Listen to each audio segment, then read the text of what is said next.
Tezpur medical কলেজের চতুর্থ শ্রেণীর কর্মীর উপর আক্রমণের ঘটনায় তপ্ত শিলচরও।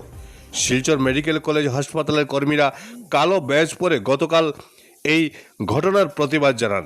Bureau report, Barak vision. গত 13 ডিসেম্বর শুক্রবার তেজপুর মেডিকেল কলেজের চতুর্থ শ্রেণীর কর্মচারী শ্রী গোবিন্দ কাকতিকে ওই কলেজের ডেপুটি সুপারিনটেন্ডেন্ট অরিজিৎ দত্ত মারধর করে চাকরি থেকে বরখাস্ত করার হুঁশিয়ারি দেওয়ার পরিপ্রেক্ষিতে আজকে আমরা ওই দিন থেকে তেজপুর মেডিকেল কলেজে আন্দোলন করে যাচ্ছে।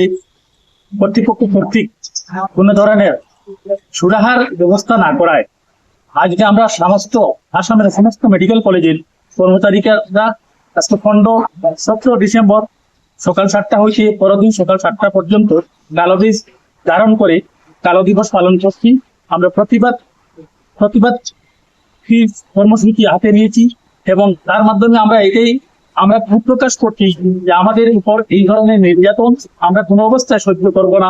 আগামী দিনে যদি এর পুনরাবৃত্তি হয় আমরা সমস্ত মেডিকেল কলেজের কর্মচারীরা বৃহত্তর আন্দোলনের পদক্ষেপ নিতে বাধ্য হব এবং যার দায় দায়িত্ব কর্তৃপক্ষের উপর বর্তাবে।